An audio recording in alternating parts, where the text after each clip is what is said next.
हाय सांग मैंने आज शियाली बेलाभूमि बुली जावा।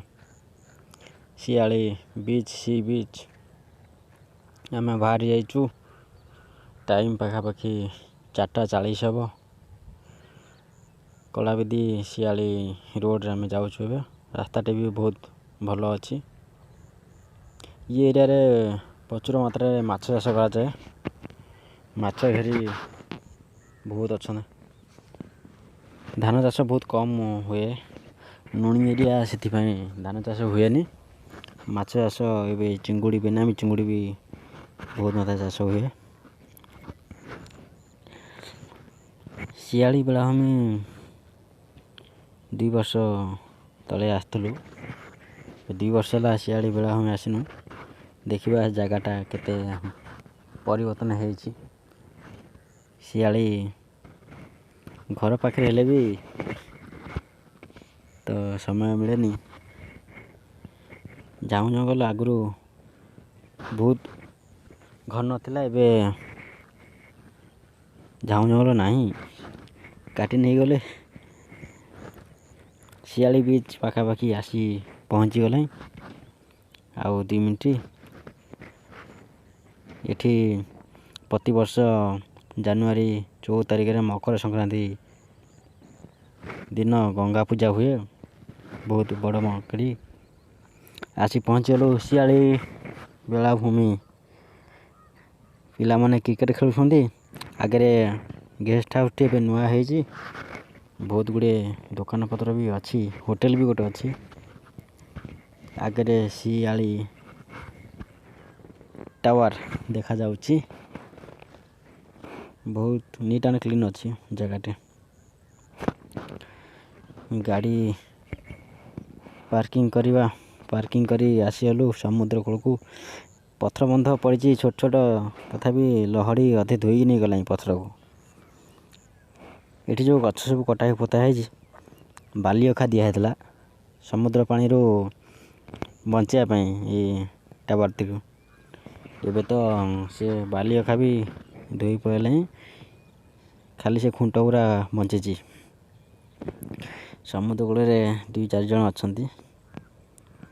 संध्या टाइम कहीं भी नहांती एठी। समुद्र बहुत शांत अच्छी।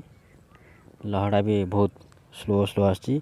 सूर्य अस्त हवा टाइम 5टा हो गला पाखापाखि। समुद्र बहुत शांत अच्छी। शियाली टावर टी भी बहुत सुंदर देखा। सूर्य अस्त हवा टाइम सूर्य किरणटा टावर ऊपर पड़ी।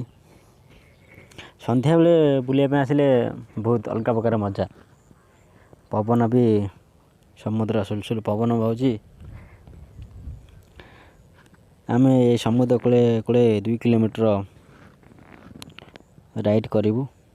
शियाली टू नुलिया साई सीधा 2 किलोमीटर समुद्र कूले राइड करूँ। देखा राइट केमती लगुच। सुलसुल पवन बहुत मात्रा बाउची। पूरा आज खुशी बहुत। समुद्र एत दिन पर 2 वर्ष पर आसलु शियाली बेलाभूमि। आम राइट ले बाहर जाइचु। संध्या तो सूर्य अस्त हो गला। टिके शीघ्र जावा पड़ो। राति हो गले ये एरिया जंगल पाखापाखि कहीं नथिबे ना। बोट भी 2टा माछ धरुछंती। माछ धरिया बोट भी आमर एपटे बहुत अवेलेबल हो गला। समुद्र जदि बुलिया जावाई चाहूँगी भी बोट रिजर्व कर जाई हम। 500-600 टका ने 5-6 जन पिला आइले 100 टका देले हो।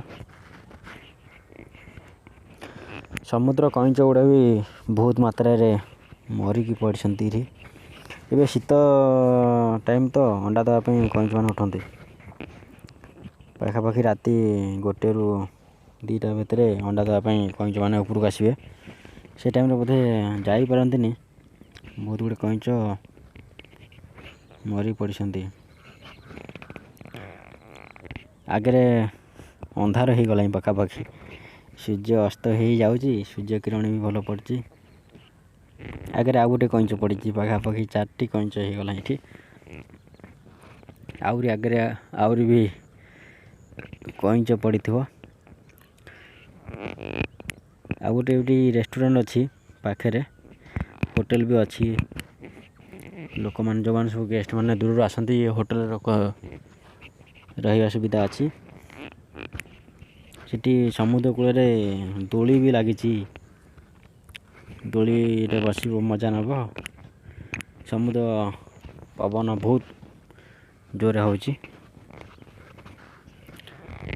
ଗାଡ଼ି ଏତେ ସ୍ପିଡ଼ ଚାଲିଛି, ବାଲିରେ ଟାୟାର ତ ଦବି ଯାଉଛି। ଆମେ ଦୋଳି ଖେଳିବା। ରଜରେ ତ ଦୋଳି ଖେଳି ହେଇନି ପାଖାପାଖି 2 ବର୍ଷ ହେବ। ଆଜି ଦୋଳି ଖେଳିବା ବହୁତ ଆନନ୍ଦ। ସମୁଦ୍ର କୂଳରେ ଦୋଳି ଲାଗିଛି, ବସିବା ପାଇଁ ବି ବହୁତ ସୁନ୍ଦର। ବସି ସମୁଦ୍ର କୂଳ ଏନ୍ଜୟ ନେବ। ଆମେ ଗାଡ଼ି ସମୁଦ୍ର କୂଳରେ ପାର୍କ କରିକି ଆସିଛୁ। ଲହଡ଼ିରେ ଗାଡ଼ି ଧୋଇଯିବ। ନାଇଁ ଠିକ୍ ଅଛି ଗାଡ଼ି। ସନ୍ଧ୍ୟା ହେଇଗଲାଣି, ଚାଲ ଜଲ୍ଦି ଯିବା।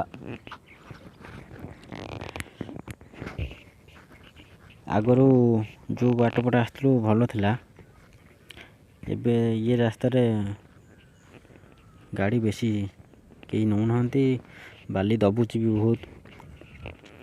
ଆମେ ଯେତେ ଶୀଘ୍ର ଟିକେ ପଳେଇବା ଉପରକୁ।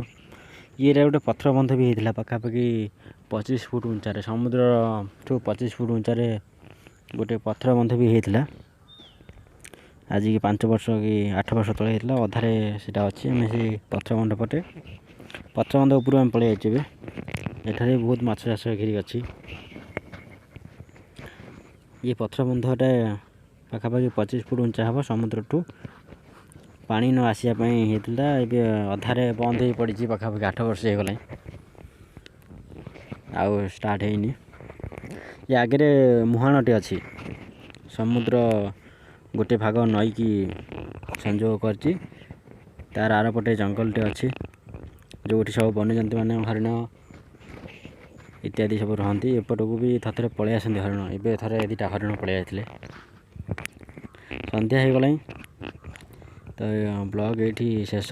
ଯଦି ଆମ ଭିଡ଼ିଓଟି ଆପଣଙ୍କୁ ଭଲ ଲାଗିଥିବ ତାହେଲେ ଦୟାକରି ଚ୍ୟାନେଲଟି ସବସ୍କ୍ରାଇବ୍ କରନ୍ତୁ, ଆମକୁ ସପୋର୍ଟ କରନ୍ତୁ। ଏଇଭଳି ନୂଆ ନୂଆ ଭିଡ଼ିଓ ଦେଖିବା ପାଇଁ ଆମ ସାଙ୍ଗରେ ଯୋଡ଼ି ହେଇ ରୁହନ୍ତୁ।